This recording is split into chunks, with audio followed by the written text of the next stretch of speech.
예, 어제 진행된 법사위 대검찰청 국감에선 조국 전 장관 일가 관련 수사와 검찰개혁 방안을 놓고 여야의 공방이 뜨거웠습니다. 윤석열 검찰총장은 법과 원칙이라는 말을 여러 번 했습니다. 네, 여야는 공수처 설치 필요성에 대해서 대대적인 여론전에 나섰습니다. 한국당은 일부 비판 여론에도 불구하고 내일 광화문 집회를 강행할 예정입니다. 관련 내용들 최창렬 용인대 통일대학원장, 김형준 명지대 교수와 함께 짚어보겠습니다. 예, 어서 오세요. 안녕하세요. 자, 어제 대검찰청에 대한 법사위 국감 얘기부터 좀 하겠습니다. 3개월 전에 윤석열 검찰총장에 대한 인사청문회가 있었는데 그때와 많이 분위기가 달랐다. 또 조국 전 장관이 사퇴한 이후에 대검에 대한 국감이 있었기 때문에 많은 분들이 관심을 갖고 지켜봤는데 어제 전반적으로 어떻게 형식이나 분위기 어떻게 보셨어요? 전 여야 의원들이 예. 자기 부정을 하고 있는 게 아닌가라는 생각이 들어요. 지난번 인사청문회 때 여당과 야당의 모습이 너무 달랐잖아요. 윤석열 검찰총장 인사청문회 할 때 여당 의원들은 정말 듣기 민망할 정도로 극찬을 아끼지 않았잖아요. 또 야당 의원들은 한국당 의원들 특히 윤석열 총장의 후보에 대해서 굉장히 또 비난을 하고 그랬단 말이에요. 근데 어제 보니까 너무 다르더라고요. 근데 이번에 뭐 어제뿐만이 아니라 이른바 조국 사태의 이 과정 속에서 여야 의원들이 뭐 그런 이제 자세를 계속 유지했고 어제 그 모습이 그대로 드러났어요. 그래서 저는 여당 의원이나 야당 의원이나 물론 개인에 따라 차이가 있어요. 다 그런 건 아니겠습니다만 유난히 특히 이제 이번에 뭐 한국당이 큰 변수는 아니었던 것 같아요. 이번에 어쨌든 문제는 이제 대통령께서 임명을 했던 것이고 조국 장관을 여당에 이제 얘기를 하는 건데 여당 의원들이 좀 이런 점도 좀 앞으로는 물론 자신들의 이제 선거 공천 같은 것들을 의식해서 그런 것이 아닌가라고 뭐 우리가 생각할 수 있을지 모르겠는데 그렇더라도 입장은 이해합니다. 이해하는데 좀 어느 정도 국민들이 볼 때 저분이 소신껏 얘기한다라는 생각까지는 안 들더라도 너무 저분이 좀 자기 생각과 다른 얘기를 하는 건 아닌가라는 생각은 좀 안 들게끔 했으면 좋겠어요. 그 여당, 야당 다 마찬가지입니다. 네, 이런 정치권 모습에 좀 자성해야 하지 않겠느냐라는 의원의 또 목소리도 있었죠. 그렇죠. 뭐 이철희 의원 같은 경우는 참 부끄럽다는 얘기를 했고요. 그리고 이게 국회의원이 가장 중요한 업무는 국민을 대표하는 거잖아요. 정당을 대표하는 게 아닙니다. 실제로 미국 의원들을 상대로 해서 당신은 누구를 대표하냐라고 물어보면 지역 주민 그리고 국민을 대표한다는 그 비율이 굉장히 높게 나와요. 근데 반대로 우리는 조사를 해보니까 정당을 대표하고 또 국가를 대표하고 뭐 이런 식으로 나온단 말이에요. 그러니까 집권 여당 같은 경우는 지금 너무 지나치게 당청 관계가 예속적인 상태가 너무 심화되고 있다는 얘기 좀 말씀을 좀 드리고 싶고요. 최 교수님 뭐 온화한 표현으로 자기 부정이라는 얘기를 하셨지만 좀 강하게 표현하면 기억 상실증 환자들이죠. 단기 기억, 아니면 3개월 전 얘기도 기억 못하는 사람들이 어떻게 앞으로 정치도 하고 미래를 얘기하고 그러니까 의원직 내려놔야죠. 배지 떼내야죠. 그리고 국민들은 누가 어떤 말을 했는지 안 보는 것 같지만 다 지금 수첩에 적어놓고 있거든요. 국민 수첩이라는 게 있습니다. 그래서 그런 식으로 너무 지나치게 자기 국회의원은 국민을 대표하기 때문에 자신의 소신과 양심에 따라서 의정 활동을 해야지 그게 정상이지 저런 상태는 조금 비정상적인 모습을 좀 너무 많이 노출되고 있다는 말씀을 좀 드립니다. 예, 여야 의원들의 태도를 좀 짚어봤고 전반적으로 나왔던 질의에 대한 답변 이런 것들 좀 질문을 드려보도록 하겠습니다. 먼저 가장 많이 나왔던 것이 아무래도 조국 전 장관 일가에 대한 수사 내용에 대해서 좀 물어봤습니다. 물론 원칙적으로 뭐 수사 내용이기 때문에 밝힐 수 없다라는 입장을 밝히긴 했습니다만 그래도 검찰 수사에 좀 성과가 없지 않느냐라는 이 비판적인 질문에 있어서는 뭐 지금 그렇게 이야기가 나오고 있는 것은 그만큼 검찰 입장에서 많이 수사를 외부로 나가는 것을 막고 있는 상황이기 때문이다라는 이야기를 해서 이게 어떤 의미라고 보셨어요? 그러니까 피의사실 공표 얘기를 하고 있는 것 같은데 지금 이제 여권에서는 여당은 왜 이렇게 수사가 오래 가느냐, 계속 이 수사를 끌고 가는 거 아니냐 이런 이제 비판을 하고 있는 거예요. 이제 그런 관점으로 계속 일관돼 왔던 거니까 거기다 어제 윤 총장의 답변은 그만큼 검찰이 틀어막았다라는 표현을 쓰더라고요. 틀어막았기 때문에 이 수사 이 과정이라든지 이런 것들 틀어막았기 때문에 아무 결과가 없는 것 같지만 조금 기다려 보면은 결과가 다 나올 것이다라고 얘기를 했어요. 그러니까. 아까 말씀처럼 법과 원칙에 따라서 수사한다는 얘기를 어제 여러 번 했어요. 그리고 검찰총장이 다른 때보다도 어제 유난히 소신 있게 느껴졌긴 했어요. 저는 개인적으로. 그러면서 볼 때는 지금 여당이 계속 좀 압박하는 측면이 분명히 있거든요. 또 검찰 수사에 대해서 대단히 비판적이고 그런 부분들에 대해서 좌고우면하지 않겠다. 오늘 실검이 보니까 1위가 좌고우면이더라고요. 좌고우면하지 않고 수사하겠다는 거거든요. 그야말로 살아있는 권력에 따라 또 하겠다는 건데 아무튼 이제 이 수사 결과가 이제 마냥 늘어질 수는 없겠죠. 그래서 이제 검찰도 발표를 하겠죠. 이제 오늘이 그 공판 준비기일 아닙니까, 정경심 예. 교수. 이제 뭐 나중에 어떻게 모르겠어요. 조국 전 장관에 대한 소환 조사가 있을지 없을지 좀 지켜봐야 알겠습니다만 그런 부분들을 어제 검찰총장이 소신껏 얘기한 것 같아요. 예. 자, 야당 의원들은 예전에 윤석열 변하지 않았다고 생각한다. 정치적 중립을 계속 지켜서 철저히 수사를 해달라 이런 뜻인 것 같아요. 그렇죠. 지금은 이제 처음에는 조국의 시간으로 시작했다가 대통령 시간으로 이제 바뀌었고 이제는 윤석열의 시간입니다. 쉽게 표현하면은 이 모든 것의 초점은 윤석열 이제 총장이 어떠한 행보를 하느냐에 따라서 달라질 수밖에 없는데 두 가지 분명한 그 자기의 방향성을 얘기했지 않습니까? 법과 원칙에 따라서 자기는 뭐 동반 사퇴론 같은 경우는 있을 수 없다는 걸 분명히 얘기를 했고요. 또 하나 중요하게 볼 수 있는 거는 신속하고 정확하게라는 표현을 썼어요. 신속하고 정확하게 이 문제에 관련돼서 빨리 매듭 짓겠다고 얘기를 했으니까 예. 지금은 이 상황 속에서 이제 물론 이제 국감이 21일 날 끝나지 않습니까? 대한민국의 국감에 대해서 전반적으로 다시 한번 말씀을 좀 드리면은 그동안 1년 동안 검찰이 각종 수사, 뭐 예를 들어서 직접 수사라든지 뭐 특수부 문제라든지 여러 가지 인권 보호에 관련된 문제가 어떻게 이루어졌는지에 대한 것을 토대로 해서 검찰 개혁도 하는 그러한 중요한 자리가 돼야지 어떻게 조국 장관 일가에 관련된 걸 가지고 계속해서 조국 국감으로 간다는 것은 더 나가서 어저께 윤석열 총장이 박지원 의원을 상대로 해서 정확하게 얘기를 했지만 왜 언론이라는 걸 통해서 특정한 사람을 보호하려고 하느냐라고까지 지적을 했잖아요. 예. 그리고 뭐 제가 보니까 앞서 주소 보니까 한겨레 기자 관련된 보도 내용도 아니 의원들이 고소를 취하라는 말을 어떻게 공개 속성에서 국정감사에서 할 수가 있나요? 이게 지금 관훈클럽의 기자 간담회인가요? 아니잖아요. 근데 그런 면에서 봤을 때 우리 지금 국회의원들이 너무 국회의원이 뭔가, 국정감사가 뭔가라는 본질에 대해서 전혀 이해하고 있지 못하다. 그런 면보다는 다른 어떻게 하면은 아까 말씀드린 것처럼 우리 검찰 수사 내용 속에서 혹시 인권 보호가 약화된 부분은 없는지 뭐 이런 쪽으로 집중적으로 물어봐서 국민 국감이 돼야지 어떻게 조국 국감이 되고 특정인이라든지 특정 단체를 보호하는 그런 뉘앙스로 질문하는 것은 저는 지극히 잘못된 거라고 저는 봅니다. 한겨레 관련한 질문을 한 부분에 있어서는 또 아무래도 검찰총장의 자리에서 고소를 한 상황이기 때문에 제대로 수사를 할 수 있겠느냐 뭐 이런 부분에 대한 또 질의도 있었거든요. 그건 기우죠. 그러니까 사건의 중대성이 무엇이 우선이냐는 거죠. 지금 한겨레는 정론지라고 정처장이 얘기했지만 일면으로 해서 확인되지 않은 부분들을 얘기를 했었던 것이 그게 얼마나 엄청나게 잘못된 것이라는 것을 그러니까 이게 우열을 가려야 된다는 거예요. 그러니까 검찰총장이 고소한 것이 중요한 거냐 아니면 정론지인 한겨레에서 특히 이 민감한 시점에 정말 확인되지 않은 것을 공표한 것이 중요한 거냐. 이 경중을 따져야지 그런 거 없이 무조건 검찰총장이 고소하면 안 된다라고 한다는 거는 상황에 대한 이해가 전혀 없을 뿐만 아니라 그것 자체가 특정한 언론 매체를 보호하고 옹호하려고 한다는 그런 의혹을 받을 수가 있단 말이죠. 그런 면에서 보면 굉장히 조심했었어야 된다고 저는 예. 봅니다. 제가 지금 이 부분에 대해서 저도 그렇게 하실 것 생각하는 게 같은데. 물론 이제 검찰총장이 신문 기사에 대해서 이렇게 고소하는 게 그렇게 바람직해 보이지는 않죠. 근데 윤석열 총장이 그런 얘기 했잖아요. 이번에 수사 과정에서 여러 어떤 뭐 댓글이라든지 여러 공격을 받았는데 공격 비판 이런 취지의 얘기를 했잖아요. 고소하지 않았다. 저는 김 교수님 말씀처럼 한겨레 신문이 일면에 그걸 보도했단 말이에요. 왼쪽에 한겨레 20일에 나왔다가 다시 그걸 한겨레 신문이 받았잖아요.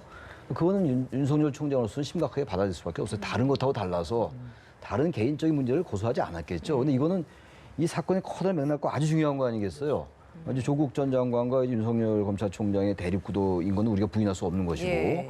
도덕성에 치명적인 흠결이 나오면 그건 그 자체가 수사 동력이 떨어지는 거 아니겠어요? 이건 결정적인 게 되기 때문에 윤석열 총장이 그런 얘기 했잖아요. 이건 자기 개인한테 한 얘기가 아니라 검찰에 대한 거다. 그래서 이제 고소를 취할 수 없다. 그리고 그 대신 이제 한겨레 신문의 그 수사 경위를 얘기를 하고 그리고 난 다음에 같은 공간에 같은 지면에 사과를 게재하면 재고를 해보겠다. 예. 전 그거는요 소신껏 한 발언을 무조건 뭐 검찰총장으로 고소 취하라 그렇게 얘기하면 안 되죠. 알겠습니다. 자, 어제 국감에서는 공수처 얘기도 나왔습니다. 글쎄요, 각 당의 입장 또 이해관계가 다 달라서 이 얘기를 하자면 네. 너무 많은 시간이 해야 될 것 그렇습니다. 같아요.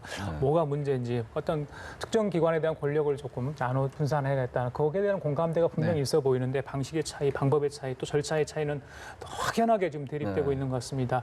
해법 어느 정도 이견을 좁힐 수 있을까요? 한국당이 지금 공수처 설치 자체를 부정하고 있잖아요. 저는 그 태도는 올바르지 않은 것 같아요. 공수처라는 게 얘기가 나온 지 오래됐죠. 제가 알기로는 96년도부터가 나온 걸로 알고 있는데 15대 때부터. 아무튼 공수처가 필요하다는 그런 어떤 중지는 있는 것 같아요. 여론조사를 해봐도 공수처 쪽에 찬성 의견이 많은 걸로 제가 알고 있거든요. 예.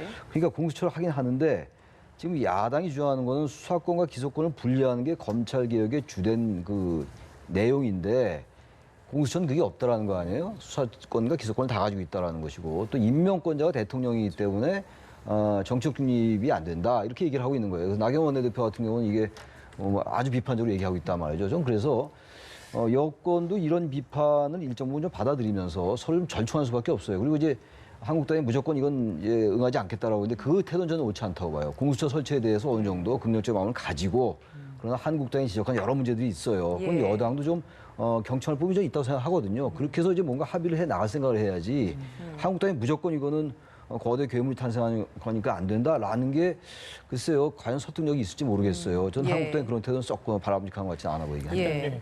이번에 상권 속에서 공수처 부분은 두 가지 면에서 많은 국민들이 관심이 있는 겁니다. 만약에요, 공수처가 설치됐을 경우에 현재 조국 수사와 관련된 거는 어떻게 진행될 거냐가 핵심이 정점으로 부상될 수밖에 없어요. 그러니까 검찰 수사의 모든 것을 다 공수처로 이관해라.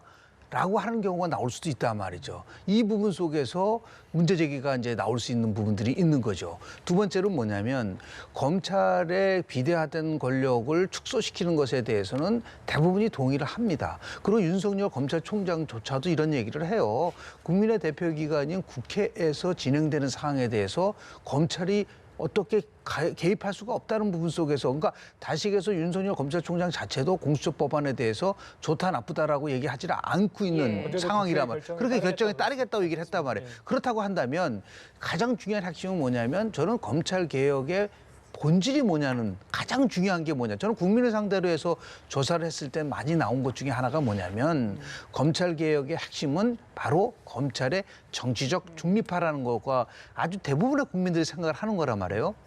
자, 그렇다면 공수처를 통해서 검찰의 건축 중립화가 이루어질 수 있느냐라는 문제를 가지고 좀 충돌하는 겁니다. 그러니까 한쪽에서는 공수처가 결국은 대통령의 모든 것을 통제하는 그런 수단으로 전락해버린다고 한다면 그것은 검찰개혁에 있어서의 본질을 스스로 다시 얘기해서 기소권과 수사권을 분리하라고 얘기하는 것이 검찰개혁의 핵심인데 공수처에 대한 걸 다 준다고 한다면 그건 자기 부정이 되는 거 아니냐라는 부분들이 있을 수가 있는 것이죠. 그래서 저는 뭐 논의가 진행을 하고 그리고 또 야당 같은 경우에 무조건 검찰개혁안을 반대하는 거는 저는 아니라고 봐요. 검경 수사권 조정과 관련돼서는 대체적으로 동의를 하고 있고 다만 검찰이 경찰을 어떻게 지시 통제하느냐 문제를 가지고 이제 지금 그 조율을 하고 있는 부분이 있는데요. 그래서 이러한 부분은 진짜 안타까운 거는 조국 사태 이후에 공수처를 둘러싼 대란이 또 한 번 일어날 거라고 저는 봅니다.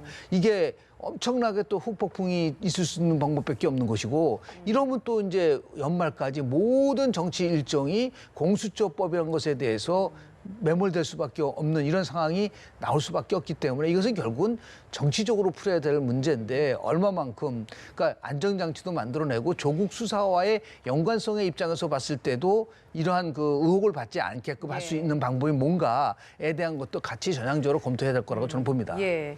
바른미래당이 이번 이 공수처 법안 즉 뭐 사법개혁 법안 처리 패스트트랙 통과시키는 그 문제를 놓고 캐스팅 보트를 주고 있다라고들 많이 하잖아요. 실제로 이게 본회의에 올라갔을 때 바른미래당의 실제 뭐 지금으로서는 뭐 민주당 측에서 하는 얘기로는 바른미래당에서의 당권파의 지지만 있으면 뭐 통과 가능하다라고 보고 있는 상황인 것 같은데 그 가능성은 어떻게 좀 보고 계십니까? 지금 이제 149석 이상이 되면 돼요. 이게 예. 통과가 되는 거란 말이에요.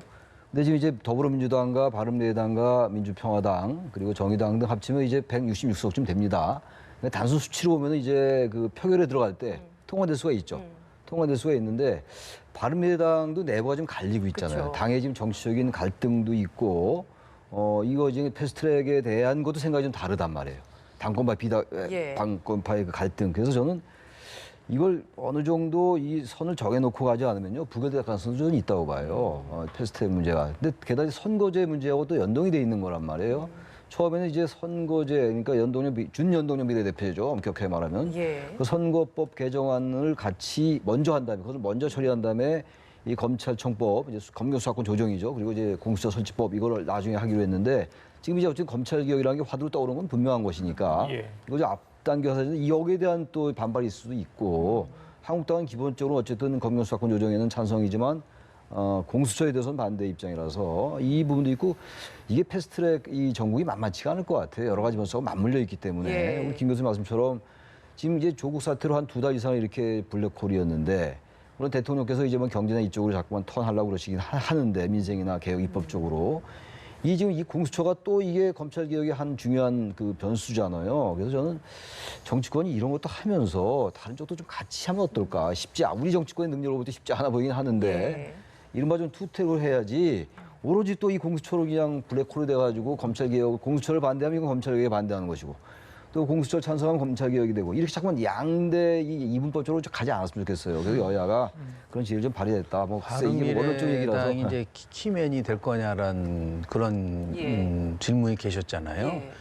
이 문제를 해결할 수 있는 거는 결국은 집권 여당이 바른미래당이 내놓은 안을 받아들이냐 안 받아들이냐 문제예요. 예. 그러니까 분명히 오신환 원내대표가 그 얘기를 했거든요. 권은희 안이 얘기했었던 그러니까 공수처가 갖고 있는 기소권에 대한 것과 수사권을 같이 함께하는 것을 분리시켜야 된다라고 하는 권은희 안에 대해서 만약에 여당이 전향적으로 받아들이면 이 공수처법은 아주 굉장히 급문사를 탈 거라고 봅니다. 왜냐하면 그때 오신환 대표가 분명히 얘기를 했거든요. 그럴 경우에는 우리가 표결에 참여하겠다고 얘기를 하고 있기 때문에 예. 다만 그것을 과연 지금의 여당 지도부가 받아들일 수 있느냐라는 문제인데 저는 시간이 흐를수록 바른미래당이 얘기하는 안쪽에 근접할 거라고 저는 봅니다. 다만 시점에 대한 문제에서는 좀 조율이 좀 필요해요. 그러니까 예를 들어서 법사위의 체계 자구 수정 기간인 90일을 생략한 상태에서 10월 29일 날 저는 그거 하는 거는 바람직하지 않다고 봅니다. 왜냐하면 이렇게 중대한 법안을 절차에 있어서의 확실한 나름대로의 합의가 없는 상태에서 10월 29일 날로 이런 식으로 몰고 가는 부분 속에서는 조금 문제가 있을 수가 있고요. 이것은 선거법이랑 좀 다르기 때문에 이것이 10월 29일 날 하든 무슨 뭐 90일이 지난 1월 29일 날 하든 그렇게 크게 무슨 엄청난 차이가 있는 건 아니라고 한다면 절차도 지키면서 어느 정도 이게 서로 조율을 해나가는 그런 과정이 절대적으로 필요하고 그렇지 않으면 또다시 이 국회를 포함해서 뭐 바깥은 장애 집회가 이루어지고 이렇게 되면 경제는 어저께 대통령이 진짜 뭐 예정이 없는 경제회의까지 하는 이 엄청난 상황 속에서 빨리 저는 정치가 좀 정상화됐으면 좋겠다는 말씀을 좀 드립니다. 예. KBS 국감 얘기 짧게 하고요. 바로 방금 말씀드린 문재인 대통령 어제 있었던 경제 관련 광 장관의 이야기 좀 하겠습니다. KBS 국감은 역시 유시민 노무현재단 이사장의 유튜브 방송했었던 논란거리들 두 가지가 있었기 때문에 관련했고 유시민 또 이사장은 별도로 어제 KBS 원 라디오에 출연해가지고 사과를 하지 않았습니까? 어떻게 보셨어요? 글쎄 그 유튜브에서 그 이제 모 기자가 이제 그런 발언을 했잖아요. KBS 이 기자에 대해서 여기자에 대해서 여기자란 말도 사실은 안 맞는 말이죠. 기자라고 그래야죠 원래는. 근데 어쨌든 이번 사안 때문에. 근데 이 사안을요. 물론 이제 유시민 이사장이 사과했고 그 방송 때도 말미에 이제 거기에 대한 해명 발언을 했어요. 잘못됐다고 했는데 그 발언 나올 때 바로 그 사과를 했었어야 돼요. 그 취소하고 이래야 되는 거죠. 지금 아직도 우리가 뭐 이른바 성인지 감수성 뭐 이런 얘기 하잖아요. 근데 그런 말이 이렇게 쉽게 나올까요? 그 유튜브가 됐건 지상파가 됐건 어쨌든 방송에서 말이죠. 참 그래서 그분이죠. 뭐 기자. 그분이 정말 이거를 인식을 아직도 잘 못하고 있다는 생각이 들고 또 하나 KBS가 국감에서 이제 그 사장이 양승동 사장이 처음에는 굉장히 그 강경한 입장을 보였어요. 강경하게 고소하겠다는 쪽으로 했는데 또 뒤에 이렇게 말이 좀 바뀌고 이러더라고요. 그러다 보니까 그래서 참 이번 전반적인 이번 상황에서 볼 때 느끼는 게 여권 대 야권의 대립구도 분명히 있어요, 우리나라에. 그걸 부정할 수 없는 거 아니겠어요? 어느 정도 편향될 수 있죠. 근데 난 적어도 KBS 사장 그리고 국회의원 이런 분들 되면은 제가 뭐 양승호 사장이 특별히 뭐 잘못했다는 게 아니라 적어도 국민들이 볼 때 분명한 입장을 좀 보였으면 좋겠어요. 자꾸 뭔가를 의식하는 것처럼 느껴지는 것, 이건 좀 안 좋은 것 같아요. 교수님. 예. 방송통신법에 의해서 이 부분이 유튜브 방송이 이렇게 무차별적으로 이런 것을 어떻게 제도적으로 수정하고 조정할 수 있는 방안이 뭐냐, 그런 것까지도 지금 우리는 고민을 해봐야죠. 단순하게 뭐 유시민 유튜브 방송했었던 이사장에 대해서 고소하냐 고발하냐, 이거는 아주 굉장히 제가 볼 때는 기초적인 거고요. 그건 진보 보수 모든 유튜브 방송에 해당되는 내용. 그렇습니다. 예. 마찬가지예요.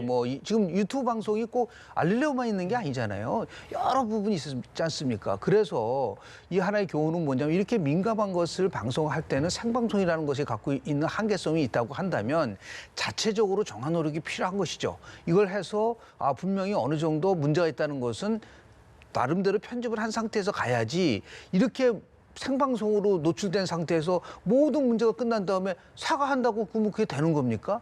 더 나아가서 이게 왜 악성이냐면, 이 정부는 끊임없이 정의, 공정 그리고 인권을 얘기했었던 정부예요. 그리고 유시민 우리 이사장은 알릴레오를 하면서 뭐라고 얘기를 했었죠? 그 방송을 하면서 혹세무민하는 것을 바로잡기 위해서 알릴레오 방송을 한다고 그랬어요.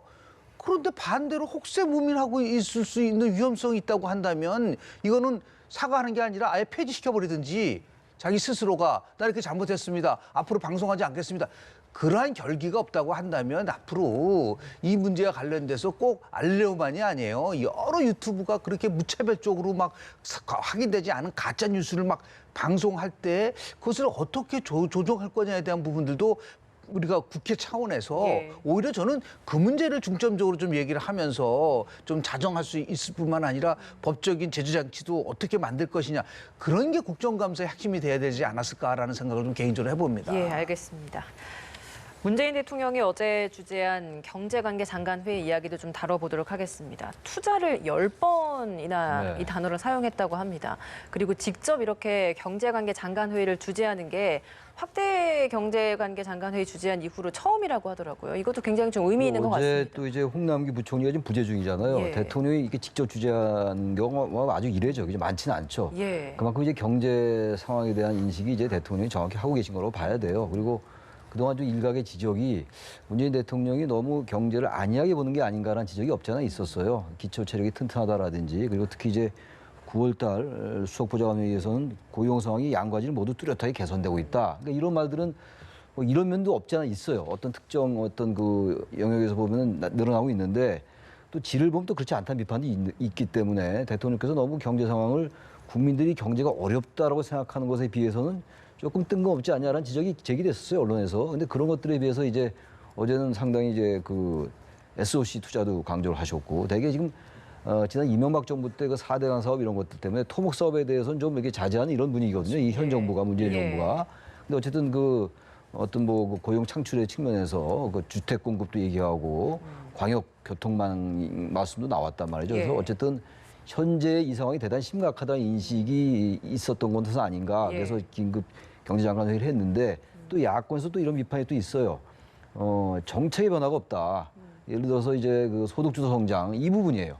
이건 계속 여야 간에 지금 이제 여권과 야권의 정책의 차이거든요. 근데 거기에 대한 언급은 없었어요. 근데 그걸 지금 정부가 완전히 소득주도 성장을 포기하기는 저는 어렵다고 봅니다, 현재. 그러나 어쨌든 그동안 소득주도 성장의 하나의 일환인 그 최저임금 인상 문제 이런 것들이 얘기가 됐던 게 사실이었기 때문에 그런 부분에 대해서 또 좀 뭔가 새로운 방향은 좀 필요하다고 생각합니다. 네. 야당은 이 건설 투자 역할 크다, 그 부분을 가지고 오늘 아침에 회의 때도 이야기한 것 같고, 청와대도 그 부분이 오해를 살까 봐 일부러 다시 한번 해명을 한 것 같습니다. 경제정책적인 변화는 없다는 것을 청와대가 지금 계속해서 강조를 하고 있지 않습니까? 상황에 대해서 엄중하다라고 인식하는 부분하고, 해법은 재정 지출을 확대를 통해서 이 문제를 해결했다는 부분이 어저께 대통령의 핵심적 사항이라고 보는데요. 문제는 뭐냐면 경제가 어렵게 될 수밖에 없는 요인에 대한 분석들이 아직까지도 명쾌하게 이해하지 못하고 있는 것 같다. 그러니까 대통령이 경제 흐름이 좋다고 얘기를 했고 그리고 경제수석은 우리 기초 체력이 튼튼하기 때문에 상관없다고 얘기한다고 한다면 왜 IMF가 우리 이번 올해 경제 성장률을 2.0%로 낮추고 그런데 중요한 거는 세계 경제 평균이 3.0%란 말이에요. 그러니까 세계 경제 평균 성장률보다 우리 성장률이 낮다라는 것은 이게 문제라고 한다면 이것을 어떻게 바꿀 것이냐를 우리가 집중적으로 논의를 해야지 거기에 SOC 투자 문제를 가지고만 얘기한다고 해서 근본적 문제가 해결이 안 될 수가 있기 때문에 저는 지금이라도 대통령께서 정책 기조의 대전환을 하겠다라는 선언을 저는 해야 된다고 봅니다. 그러니까 소득주도 성장도 있고 혁신 성장도 있고 공정경제가 있다면 지금까지는 공정경제와 소득주도 성장이 우선순위에 있었다면 이제 앞으로 다음 달이면은 임기 반환점을 맞이하지 않습니까? 이러면 자연스럽게 2년 6개월을 평가해보고 부족한 부분이 있다고 한다면 우리의 정책을 수정을 해서 혁신 성장이 나름대로 핵심적이 돼서 규제도 풀고 노동의 유연성을 가져오고 이렇게 해야지만이 투자가 올 수 있다라고 하는 그런 의미에서 이거는 대통령이 혼자 하는 것이 아니라 경제를 살리기 위해서 여야가 함께 고민하는 이런 것들 그 통큰 리더십과 더불어서 이제 조국 사태가 이제 마무리됐다. 고 한다면 이제는 여야 대표들이 모여서 어떻게 경제를 살릴 것이냐에 대한 부분들을 가지고 대통령이 같이 만나서 고민하는 모습들 이런 것이 절대적으로 필요하지 않을까 생각을 좀 합니다. 예. 네. 자, 지금 들어온 소식 하나 전해드릴까요? 검찰이 패스트트랙 충돌 관련해서 국회 방송을 압수수색했다는 내용입니다. 지난 4월 패스트트랙 상정 과정에서 국회에 대해서 몸싸움이 상당히 있었죠. 아마 영상 자료 확보 차원에서 국회 방송을 압수수색한 거 아닌가 싶습니다. 예, 어제 대검찰청 국정감사에서 이 부분에 대한 또 질의도 있었는데 여기에 있어서 윤석열 총장도 수사 결과로도 답을 하겠다, 신속하게 수사를 해서 보여주겠다라고 했는데 그에 대한 바로 행동 개시가 좀 아닌가라는 생각도 듭니다. 예, 자, 저기 문재인 대통령 이야기를 했기 때문에 우리 김 교수님 짧게 좀 여쭤볼게요.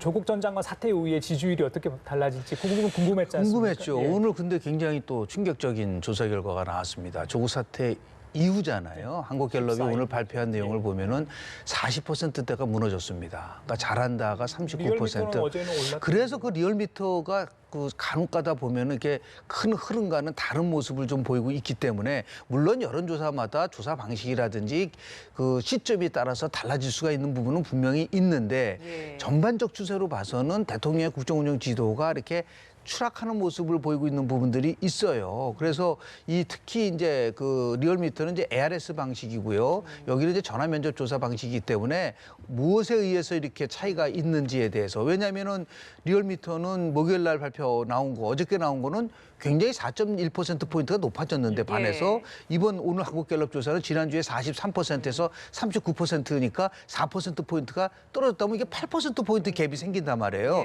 이거는 오차 범위를 완전히 넘어가는 거기 때문에 각 여론조사 기관별로 자신들의 조사 방식에 대해서 한번 신중하게 검토를 해보고 그리고 무엇이 이렇게 차이가 있는지에 대해서는 저는 그 조사 전문으로 하는 우리 학자나 전문가 쪽에서 이 부분에 대해서 아니 비슷한 시기에 이렇게 조사가 들쑥날쑥한다고 한다면 여론조사의 신뢰성이 현격하게 떨어질 수밖에 없기 때문에 이 부분에 대해서 조금 더 우리가 심도 있게 한번 좀 연구도 해보고 분석도 해봐야 되지 않나 생각을 좀 합니다. 예, 예. 저 교수님.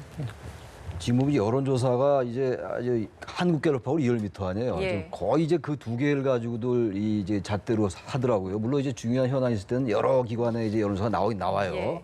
중간중간도 나오고 이러는데 지난번 조국 사태 때도 자주 나왔잖아요. 근데 전반적인 흐름은 어쨌든 리얼미터와 갤럽을 기다려요. 사람들이 우리 국민들이 말이죠. 근데 지금 저렇게 차이가 나니까 그냥 그 여론조사가 언제부터 굉장한 전국의 변수가 되고 있는 거거든요. 조국 장관 임명 여부도 그랬고 말이죠. 임명 후에도 계속 여론조사가 있었는데 전 리얼미터하고 물론 학자들도 필요하겠습니다만 리얼미터하고 한국갤럽 담당자들 만나서 얘기 좀 해봐야 될 것 같아요.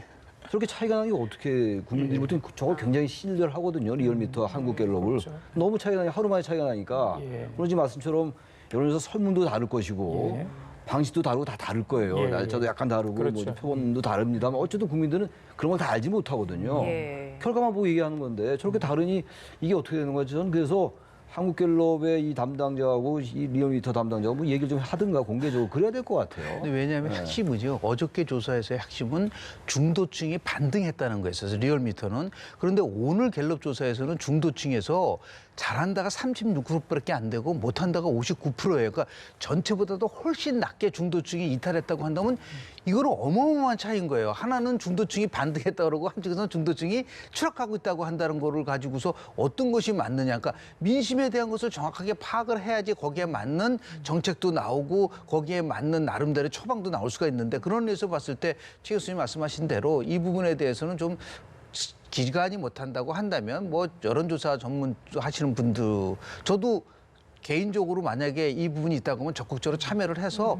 무엇이 문제인가에 대해서 한번 좀 검토를 해보고 싶은 그런 생각은 있습니다. 예, 조국 전 장관 사퇴 후에 이제 여론조사 결과가 나온 것인데 그걸 가지고 지금 굉장히 격차가 많이 크게 벌어졌기 때문에 두 분 다 그 의미를 좀 많이 좀 분석을 해주셨습니다.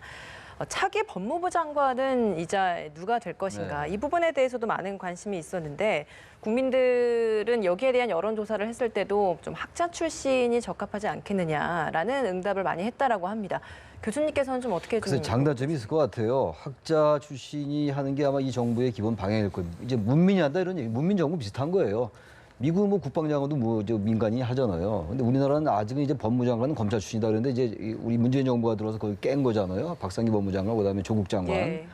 이번에도 제가 볼 때는 검찰 출신이 안 될 것 같을 확률이 높은데 지금 전해철 의원 얘기 나오고 있는데 그분은 이제 법전 출신이긴 하죠. 그런데 학자 출신이라면 여러 가지 장점도 있을 거예요. 개혁을 하는 데 있어가지고. 예. 근데 또 개혁을 하려면 또 검찰을 좀 알아야 되거든요. 예. 그러나 검찰 출신이 오면 또 아무래도 팔이 안으로 굽을 수 있는 것이고 또 학자 출신이면 또 인사청문회 통과에 또 통과도 어려움이 또 문제가 있잖아요. 되고 그래서 예. 전해철 의원 같은 경우는 뭐 현재 의원은 거의 뭐 불패시나 같은 게 좀 있는 거 아니겠어요? 근데 일단 뭐 본인은 부인하고 있으니까. 예, 오늘 아침에는 해야 할 역할이 있다면 어떻게 피하겠나 이런 그렇게 얘기 이야기를 나왔습니까? 했습니다. 예. 그럼 전해철 의원 쪽으로 키운다고 볼 수도 좀, 있을 것 같아요. 예. 말이 이렇게 바뀐 거 보니까. 근데 지금 저는 새로운 이제 법무장관 빨리 내정을 해야 되는 거에 대해서는 동의를 합니다. 누가 되든 간에. 그러면 조국 사태에 대해서 이 상대까지 이뤄진 청와대에서의 민정을 포함해서 이 책임은 왜 묻지를 않죠? 그런 것에 대한 것들은 저렇게 검증을 못하고 나서 이렇게 엉망진창이 됐는데 거기에 대한 거는 전혀 없이 새로운 법무부 장관이 누가 될 것이냐 고민한다?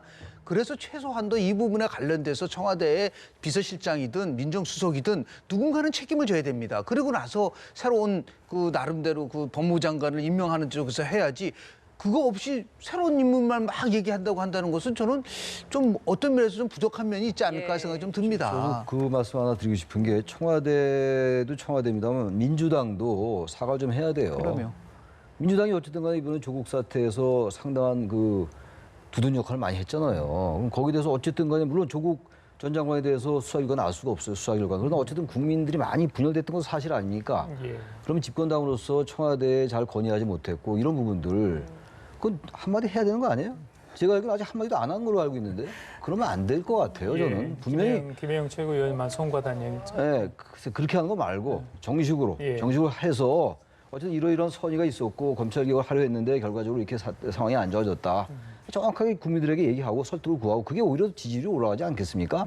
저는 그거는 좀 김 교수님 말씀처럼 여건이 예. 일단락 짓는 하나의 행위가 반드시 필요하다고 생각합니다. 예, 알겠습니다. 뭐 시간이 거의 다 된 것 같은데요. 그 축구 대표팀 평양 원정 얘기 짧게 뭐 네. 20초씩만 좀 듣도록 하겠습니다. 무중계 무관중 경기로 치러졌습니다.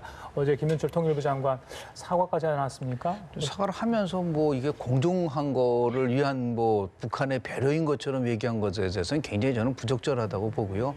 두 가지 좀 지적을 하고 싶습니다. 지금 남북한이 이제 평화로운 체제로 만들어가야 된다는 것에 대해서 많은 국민들이 공감도 하고 이 정부의 남북관계 개선에 대해서 상당히 긍정적으로 평가한 거는 맞지 않습니까? 전쟁의 위험성을 나름대로 대통령이 노력을 해서 예. 이걸 해소시켰다는 거. 그런데 이런 월드컵 축구 문제를 보면서 과연 그게 이루어진 건가라고 하는 의심이 있는 것이고요. 그런 의미에서 봤을 때 저희들은 아무리 평화에 대한 부분들도 좋다고 하지만 북한에 대해서 잘못한 것은 잘못했다고 얘기를 할 수 있는 나름대로의 기본은 저는 지켜야 된다고 봅니다. 그거 없이 무조건 북한에 대해서 끌려간다는 모습을 보인다고 한다는 것은 국민의 자존심과 관련된 자긍심과 관련된 문제라는 것을 좀 지적을 하고 싶습니다. 어제 김현철 장관이 그렇게 말한 거 제가 이해해요. 지금 남북 관계를 어떻게든 관리해야 되고 북한을 달래야 되는 입장이니까 이해합니다만 맥락이라는 게 있잖아요. 그리고 북한이 참 전 무리하다고 보는 게 아예 화면을 보내지 말든가 그런 화면을 이렇게 뿌여가지고 볼 수도 없는 화면을 왜 보냅니까? 아예 보내지 않는 게 낫을 것 같아요. 예. 우리나라 국민들 전 가볍게 보는 거라고 봐서 그런 거를요. 제가 아까 잠깐 말씀드린 같은 맥락이에요. 정부에 있는 분도 충분히 이해하고 저도 개인적으로 많이 동의해요. 그분들 입장에. 기본 틀은 제가 동의합니다. 다. 예. 진보적 예. 의제나 사회적 의제에 대해서. 그러나 이런 일이 있을 때 장관으로서 느낀 거 그대로 얘기하라 이런 얘기예요. 자꾸 뭘 의식하고 이 얘기하면 또 정권이 어떻게 나를 어떻게 보지 않을까 이런 게 아닌가라는 느낌이 제 뭐 추론입니다만. 예. 그래서 장관도 그렇고 국회의원들도 그렇고 자기 느낀 걸 정당히 얘기하라 그거예요. 근데 자꾸 뭘 의도하는 거 같고 뭐가 공정합니까? 관중도 하나도 없이. 우리나라 그 선수들은요 관중이 있어야지 플레이 잘해요. 관중에서 더 위축될 수 있죠. 알겠습니다. 북한이 보내준 그 화면을 보셨어요? 예. 그 국민들이 봤나요? 다? 못 봤죠. 예, 지금 일부 녹화 중계 안 부분만 됐습니다. 부분만. 이제 또 예. 나 그걸 그냥 보여줬으면 좋겠어요. 북한이 이런 화면을 보내왔다. 예. 그래서 도저히 중계를 할 수 없다라는 것을 좀 보여줬으면 좋겠어요. 그렇지 않고 자꾸만 방송사에서는 이거 화질이 안 좋아서 보여줄 수 없다. 뭐들어 그래요? 이렇게 보내왔다라는 것을 정확하게 보여주면서 국민들이 그다음에는 국민들이 판단할 수 있게끔 해주는 거. 알겠습니다. 그게 오히려 정도가 아닌가 생각을 좀 예, 합니다. 지금까지 최창렬 용인대 통일대학원장 김영준 명지대 교수 두 분과 함께했습니다. 잘 들었습니다. 고맙습니다. 고맙습니다.